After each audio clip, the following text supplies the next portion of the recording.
శ్రీనివాసరావు గారికి, అలాగే శాసన మండలి సభ్యులు శ్రీ వేపాడ చిరంజీవి గారికి, అలాగే ఇక్కడ వేదిక మీద ఉన్నటువంటి పెద్దలందరికీ కూడా, ఇక్కడికి వచ్చినటువంటి ఉపాధ్యాయులందరికీ కూడా నమస్కారం. మరి టీచర్స్ డేని మీ రకంగా జరుపుకోవటం చాలా సంతోషకరమైన విషయం.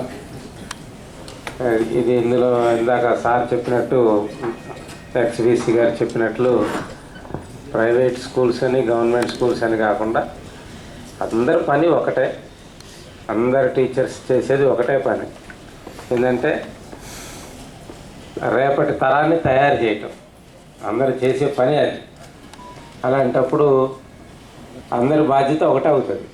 గవర్నమెంట్ స్కూల్లో వాళ్ళు చేసే పని, ప్రైవేట్ స్కూల్లో చేసే పని, ఎయిడెడ్ స్కూల్లో చేసే పని, సెంట్రల్ గవర్నమెంట్ వాళ్ళు చేసే పని, స్థానిక సంస్థల విద్యా సంస్థలు చేసే పని, అందరూ చేసే పని ఒకటే. We are preparing the children for the next generation. కాబట్టి మనందరికీ ఒకే బాధ్యత ఉంటుంది. కాబట్టి అందరు టీచర్స్ని ఇలా గౌరవించుకోవటం అనేది, అంటే ఒకప్పుడు నిజంగానే ఇందా సార్ చెప్పినట్టు గవర్నమెంట్ స్కూళ్ళలోనే జరిగేది ఇది. కానీ అందరి పని ఒకటే అయినప్పుడు అందరినీ గౌరవించడం అనేది చాలా మంచి సాంప్రదాయం. మరి దాన్ని ఈరోజు ఇలా పెట్టుకొని ఇంతమందిని పిలిచి ఇంత బాగా మీరు చేయటం అనేది నాకు చాలా ఆనందంగా ఉంది. అందులో నేను కూడా పార్టిసిపేట్ చేయటం చాలా ఆనందంగా ఉంది. మరి ఈరోజు ఎవరైతే సన్మానిస్తూ ఉన్నారో వాళ్ళందరికి కూడా మరింత బాధ్యత పెరిగిద్ది. ఒకసారి ఒక అవార్డు ఇచ్చారంటే చాలా బాధ్యత పెరిగిపోతుంది. పెరిగిపోయి రేపు పొద్దున్న మీరు ఏదైనా పాఠం చెప్పకుండా నిద్రపోతున్నారు అనుకో, బెస్ట్ టీచర్ కూడా ఇచ్చారు ఏమిటి.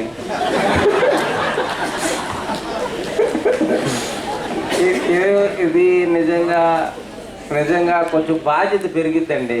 చాలా ఆనందం వేసిద్ది కానీ చాలా బాధ్యత పెరుగుతుంది. ఇప్పుడు ఇంకా ఎవరైనా లేట్కి వెళ్ళారనుకోండి, గంట లేట్కి వెళ్ళారనుకోండి, స్టేట్ అవార్డు కూడా వచ్చింది, అయినా కానీ ఈయన వస్తున్నాడు అని అంటారు కదా. అందుకని ఇది చాలా బాధ్యత కలిగినటువంటి ఇది. ఎవరైతే సెలెక్ట్ అయ్యారో వాళ్ళకి కొంత ఫ్రీడమ్ తగ్గిద్ది.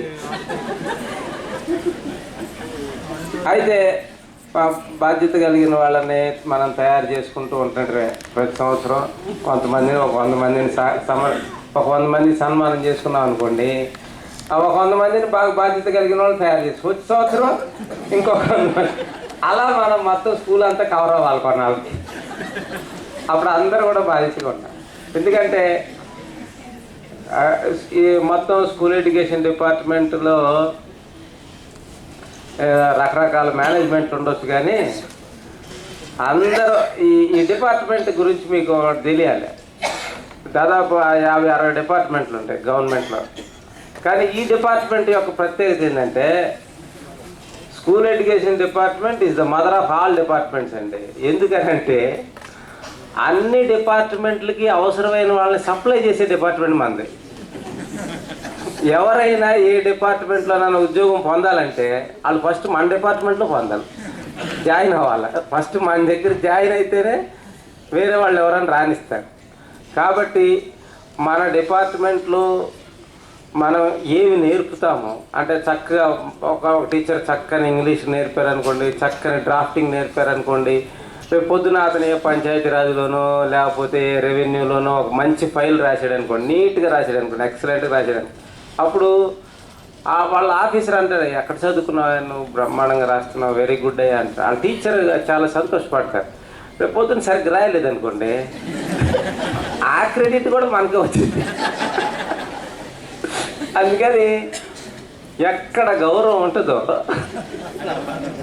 అక్కడ పెయిన్ కూడా ఉంటుంది. అందుకని మనం చాలా బాధ్యతగా ఉంది. ఇప్పుడు మనం నేను చెప్పిన వాళ్ళకి కొంతమందికి వస్తుంది కదా అని మనం అనుకోవచ్చు.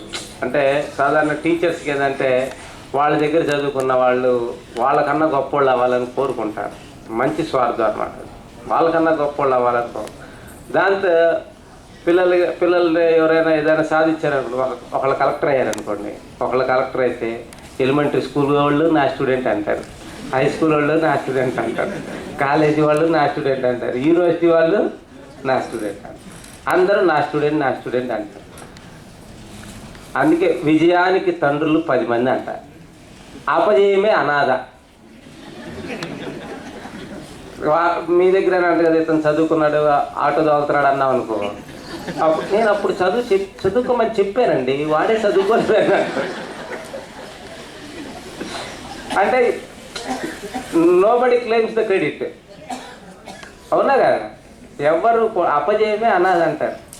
కానీ ఇక్కడ నేను మన పుస్తకం చదువుతుంటే కనపడి ఒక స్మార్ట్ ఫోన్ కంపెనీ అంట 99.99% పర్ఫెక్ట్నెస్ని అచీవ్ చేసిందంట.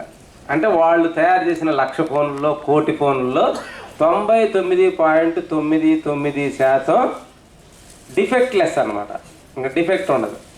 దానికి ఆ కంపెనీ CEO ఉద్యోగస్తులందరినీ పిలిచి పార్టీ ఏర్పాటు చేశాడంట. దాని కంపెనీ ఓనర్ కొంచెం పెద్ద అయినా కాస్తంత పాత విలువలు కలిగినటువంటి వ్యక్తి. ఏం CEO గారు ఏం పార్టీ ఏర్పాటు చేశారంట అని అడిగితే, మన కంపెనీ 99.99% పర్ఫెక్ట్నెస్ సాధించిందండి, అందువల్ల మన ఉద్యోగులందరికీ పార్టీ ఏర్పాటు చేశాను అన్నాడంట. అంటే ఏంటి అని అన్నాడంట. అంటే మన దగ్గర మనం 1,00,00,000 ఫోన్లు ఉత్పత్తి చేస్తే 99.99 ఫోన్లు ఇటువంటి డిఫెక్ట్ లేని అన్నాడు. అప్పుడు ఆ ఓనర్ అన్నాడంట, సరే ఆ లాస్ట్ ఫోన్ కొన్న వ్యక్తికి అది సరిగ్గా పని చేయకపోతే ఆయనకి నేనేం సమాధానం చెప్పాలి అంటే, అయ్యా నీకన్నా ముందు కొనుక్కున్న వాళ్ళల్లో 99 లక్షల మందికి ఫోన్లు బాగా పనిచేస్తున్నాయి, నీ ఒక్క ఫోనే పనిచేయట్లేదు, కాబట్టి నువ్వు కొంచెం సర్దుకోయా అని చెప్పగలనా నేను అన్నాడంట. మన స్కూల్లో చేరినటువంటి పిల్లలు ఎంతమంది అయితే ఉంటారో ప్రతి ఒక్కళ్ళు మనకు ముఖ్యమే. టాపర్స్ కాదు, విన్నర్స్ కాదు, ప్రతి ఒక్క పిల్లవాడు మనకు ముఖ్యమే. వాడు IIT సీట్ సంపాదించేవాడు కావచ్చు, లేకపోతే వాడు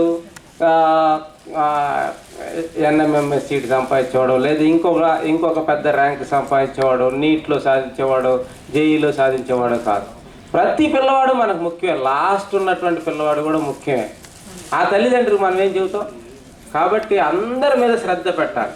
మనం కనుక ఇదిగో ఈ టాపర్స్ బ్యాచ్ అని వాళ్ళ మీద ఎక్కువ శ్రద్ధ పెట్టడం, లేకపోతే వీళ్ళు యావరేజ్ వాళ్ళని తక్కువ శ్రద్ధ పెట్టడం, బిలో యావరేజ్ వాళ్ళని చెప్పేసి వాళ్ళని తక్కువ శ్రద్ధతో పెడితే చాలా దానివల్ల ఏమవుతుందంటే మరి వాళ్ళకి మనం ఏం సమాధానం చెబుతాం? ప్రతి పిల్లవాడు ముఖ్యమే. కాబట్టి అందరి పట్ల టీచరు ఓర్పుగా చెప్పాలి. టీచర్గా పని చేయాలంటేనే BEd సర్టిఫికేట్ DEd సర్టిఫికేట్ చాలదండి. టీచర్గా పని చేయాలంటే ఓర్పు అనే సర్టిఫికేట్ ఉండాలా, పేషెన్స్ ఉండాలి. ఎవరికైతే ఓర్పు ఉంటుందో వాళ్ళు చేయగలుగుతారు. అంతేగాని ఏ పనైనా చేసేటప్పుడు మనకి అసహనం కలుగుతున్నా, బాధ కలుగుతున్నా, లేదా మనకి టైం తొందరగా అయిపోతే బాగుండని అనిపిస్తున్నా అది మన పని కాదు. ఏ పనైనా చేసినప్పుడు మనకు ప్రెజర్ అనిపిస్తుంది అనుకో, అది మన పని కాదు, పొరపాటు నా పనిలోకి వచ్చాం మనం. ఏ పనైనా చేసేటప్పుడు ఇంకా ఇంట్రెస్ట్ కలుగుతుంది అనుకోండి, ఇంకా ఇంట్రెస్ట్ కలుగుతుంది అనుకోండి, అప్పుడు అది మన పని. కాబట్టి మనం కరెక్ట్ పనిలో ఉండట్టు కింద లెక్క. మనం రాంగ్ పనిలో ఉండి అనవసరమైన ప్రెజర్ పడి ఆ ప్రెజర్ని చిన్నపిల్లల మీద నెట్టడం కన్నా మనం ఇంకో పనిలో ఉండటం రైట్. ఇష్టంగా చేయాలి. అసహనం ఉండేవాళ్ళు ఏం చేస్తారంటే పిల్లలు తిట్టేస్తారు అనమాట. ఎన్నిసార్లు చెప్పాలరా నీకు 5వ తరగతికి వచ్చావు ఇది కూడా తెలియదురా, 5వ తరగతికి వచ్చావు ఇది కూడా తెలియదురా. వాడేమనుకుంటాడు, 5 ఏళ్ళ నుంచి వస్తున్నారు మీకు ఇది కూడా తెలియదు. అనవసరంగా రోజు తిడతారు. ఎందుకండి? నాకు రాదని తెలుసు కదా, తెలిసి కూడా రోజు అంటారు. ఎందుకండి? ఏం నేర్చుకున్నారండి మీరు అని వాడు అనుకుంటూ ఉంటాడు. పిల్లల్ని అనవసరం అది రాంగ్ జాబ్లో ఉన్నవాళ్ళు అలా అంటారు. పిల్లలు అన్నాక వైయక్తిక భేదాలు ఉంటాయి, రాని వాళ్ళు ఉంటారు. నేనే ఓర్పుగా ఓపికగా చెప్పాలి అని ఉండాలి. కొంతమంది ఏమో దీనికి వస్తారా స్కూల్కి అని వాళ్ళు రాకపోతే మన ఉద్యోగం ఉండదే అనే అది గవర్నమెంట్ అవని ప్రైవేట్ అవని పిల్లలు ఉంటేనే, అంతేనా కదా, పిల్లలు ఉంటేనే కదా. అలాంటి వాడిని కూడా దేనికి వస్తారు స్కూల్కి? అలా అనకూడదు మనం. ఏ పిల్లవాడిని అలా అనకూడదు. కూర్చున్న కొమ్మని నరుక్కోవటమే. పోనీ వాడు మానేశాడు అనుకో, మళ్ళీ ఇంటికి వెళ్తాం వాడిని పిలుచుకురావడానికి. అప్పుడు వాళ్ళ అమ్మళ్ళు, మా వాడికి ఏం రావట్లేదులేండి, పోనీ మాతో పాటు పని చేసడానికి వస్తాడులేండి అని. పర్లేదులేండి పంపించనండి, పర్లేదులేండి పంపించిందండి. ఆ ఇంటికి ఆడుంటే ఉండనీరు, స్కూల్కి వస్తే ఎందుకు వచ్చామంటారు. ఒక పిల్లవాడి మనసుని అనవసరంగా బాధపడేటట్టు చేయకూడదండి. సారీ. అప్పుడు పెద్దవాళ్ళకి కాదు, టీచర్లకే కాదు, పిల్లలకి కూడా గౌరవ మర్యాదలు ఉంటాయి.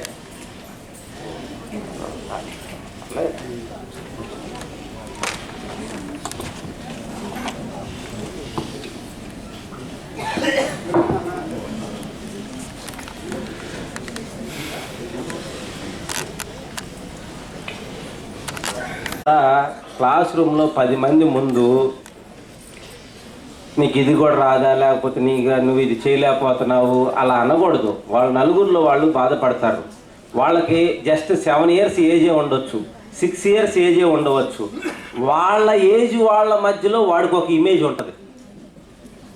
మనం నలుగురిలో పట్టుకొని అంటే, మీరు ఎవరైనా పిల్లవాడిని తిట్టండి, కాసేపు ఉండాక వీడు నవ్వుతున్నాడు సార్ అంటాడు. అంటే మీరు తిట్టారు సార్, వీడు నవ్వుతున్నాడు సార్, నా పరిస్థితి ఏంటి సార్, నా పరువు పోతుంది సార్. అంటే మనం ఒక టీచర్ గారిని, ఒక కరస్పాండెంట్ గారు, లేదా ఒక హెడ్ మాస్టర్ గారు, ఒక ఎంఈఓ గారు నలుగురిలో ఏందమ్మా నువ్వు ఇలా చెప్పావు, ఇలా చేసావు, ఎందుకు లేట్గా వచ్చావు నలుగురిలో అడిగితే బాధపడరు టీచర్ గారు. టీచర్ గారికైనా గౌరవ మర్యాదలు ఉండేది, పిల్లలకు ఉండదా? ప్రతి మనిషికి గౌరవ మర్యాదలు ఉంటాయి, ఎంత చిన్న పిల్లవాడికైనా ఉంటాయి. కాబట్టి చదువు రాలేదని ఎవరిని అలా కోప్పడకూడదు. రాకపోతే చెవటానికే ఉన్నాం, రెండోసారి చెవటానికి ఉన్నాం, మూడోసారి. మీరు గూగుల్ మ్యాప్స్ వాడతారా? అడ్రస్ తెలియనప్పుడు గూగుల్ మ్యాప్ పెట్టుకొని వెళ్తాం కదా. ఇప్పుడు గూగుల్ మ్యాప్ ఏం చేస్తూ ఉంటుంది, నువ్వు కనుక ఇప్పుడు ఆంధ్ర యూనివర్సిటీకి వెళ్ళాలని పెట్టుకున్నావు అనుకో, go straight 100 meters take left అంటూ ఉంటుంది. నువ్వు అక్కడ లెఫ్ట్ తీసుకోకుండా రైట్ తీసుకున్నావు అనుకో, బుద్ధి ఉందా నువ్వు రైట్కి వెళ్తావేంది, లెఫ్ట్కి వెళ్ళాలి కదా అని అనిద్దా గూగుల్ మ్యాప్? అనదు. మళ్ళీ ఇంకో డైరెక్షన్ ఇచ్చేసి, ఈసారి నువ్వు 400 meter వెళ్ళనిద్ది. ఇప్పుడు నువ్వు రాంగ్ వచ్చావు కాబట్టి ఇంకో డైరెక్షన్ 400 meter వెళ్ళనిద్ది. అంతేగాని తిట్టదు. నువ్వు ఎన్నిసార్లు అని చెప్పు, అది తిట్టదు. నువ్వు ఎన్నిసార్లు, ఎందుకనంటే ఒక మంచి టీచరు తను నేర్చుకునే పద్ధతిలో పిల్లవాడికి చెప్పలేకపోతే కనీసం వాడికి వచ్చిన పద్ధతిలోనైనా చెప్పాలి. అంతే. ఎందుకు గూగుల్ మ్యాప్స్ అలా అన్నదంటే దాన్ని అన్ఇన్స్టాల్ చేస్తాడు. ఒకవేళ అంటే అన్ఇన్స్టాల్ చేస్తారు. ఎందుకు టీచర్ అంటారంటే చిన్నపిల్లడు మనల్ని ఏం చేయలేడండి. అట్లా ఉండకూడదు. ఎవరైనా సరే పెద్దవాళ్ళని ఎవరైనా గౌరవిస్తారండి. ఎంత అమాయకులైనా, తెలివి తక్కువ వాళ్ళైనా, నిరక్షరాస్యులైనా పెద్దవాళ్ళని ఎవరైనా గౌరవిస్తారు. విద్యావంతులు ఎప్పుడు చిన్నవాళ్ళని గౌరవిస్తారు. ఎంత చిన్నవాళ్ళైతే అంత గౌరవించాలి. కాబట్టి మీ చిన్న పిల్లల్ని అలాగే ఇప్పుడు మనం నోటితో చెప్పే ప్రతి మాట కూడా సిలబస్ అయిపోతుంది. మనం ఏదైతే చేసి చూపిస్తామో అదే చదువు అవుతుంది. ఒక మాస్టర్ బోర్డు మీద punishment is not the solution for all problems అని రాసాడు. రాసి ఒక్కొక్కడిని వచ్చి చదవమంటున్నాడు. చదివిన వాడిని వెరీ గుడ్ అని, చదవని వాడిని పెట్టి మీద అక్కడ రాసిందండి. అంటే రాసి ఉన్నదేమో సిలబస్, ఆయన చేసేదే ఎడ్యుకేషన్. అంటే ఆ పిల్లలందరూ చూసిన వాళ్ళు ఏమనుకుంటారంటే ఇలా కొడితేనే, ఇలా తిడితేనే, ఇలా పనిష్మెంట్ ఇస్తేనే పనులు సక్రమంగా జరుగుతాయి అని నమ్ముతారు. అది అక్కడ జరిగే ఎడ్యుకేషన్. కాబట్టి ఇప్పుడు ఒక మాస్టారు 2వ తరగతిలో కాపీ రైటింగ్ రాపిస్తున్నాడంట. కాపీ రైటింగ్ రాపిస్తా అసత్యం ఆడరాదు అని రాపిస్తున్నాడంట. రాపిస్తుంటే ఒక 10-15 సార్లు రాసుకుంటారు కదా, ఒక లైన్లో రాస్తారు కదా, కాపీ రైటింగ్ రాస్తారు కదా, వాళ్ళు రాసుకుంటుండారంట. పాప ఇంతలో మాస్టర్కి ఏదో మధ్యాహ్నం భోజనం చేయటం వల్ల కొంచెం నిద్ర వచ్చిందంట. అలా కూర్చొని నిద్రపోతున్నాడంట. ఇంతలోకి వాళ్ళ కరస్పాండెంట్ గారు, ఎంఏ గారు ఎవరో వచ్చారు. రాగానే పిల్లలు అలికిడి అవుతుంది కదా, వెంటనే బుద్ధుడు ఇలా ధ్యానం చేస్తూ ఉంటాడురా అని చెప్పాడు. ఇప్పుడు నువ్వు రాపిచ్చేదేంది, నువ్వేం చేసావు అంటే పిల్లలు మనం కూడా ఏదైనా ఇలాంటిది జరిగినప్పుడు, ఇలాంటిది అనుకొని ఏదైనా జరిగి మనం దొరికిపోయినప్పుడు ఇలా కవర్ చేసుకోవాలి అని వాళ్ళు నేర్చుకుంటారు. అది ఎడ్యుకేషను, వాళ్ళు పొందే ఎడ్యుకేషన్ అది. మనం రాపిచ్చే చదివిచ్చేది అంతా సిలబస్, నువ్వు నోటితో చెప్పేదల్లా సిలబసే, మనం చేసేదే ఒక లెక్కలు మాస్టారు బోర్డు మీద ఒక లెక్క వేస్తూ ఏదో చక్రవడ్డీ సూత్రం వేసి లెక్కలు చెబుతా ఒక చోట ప్లస్ అయిపోయి మైనస్ వేసేది. మైనస్ వేస్తే ఒక పిల్లవాళ్ళు వేసి, సార్ మీరు మైనస్ వేసారు సార్, ప్లస్ వేయాలి, సరే తుడిపేసి సారీ పొరపాటు అయింది అని ప్లస్ చేసి గుర్తు చేసినందుకు థ్యాంక్స్ రా అని చెప్పాడు. చెప్తే పిల్లలందరూ చూసిన వాళ్ళు ఏమనుకుంటారు, అంత పెద్దోడైన మాస్టారు, అంత చదువుకున్నవాడు, ఇంత చిన్న పిల్లోడు సారీ చెప్పాడు, మేము కూడా ఎప్పుడు అంత తప్పు చేస్తే ఎవరైనా గుర్తు చేసి ఒప్పుకోవాలా, తప్పు సారీ చెప్పాలా అని నేర్చుకుంటారు. అవునా?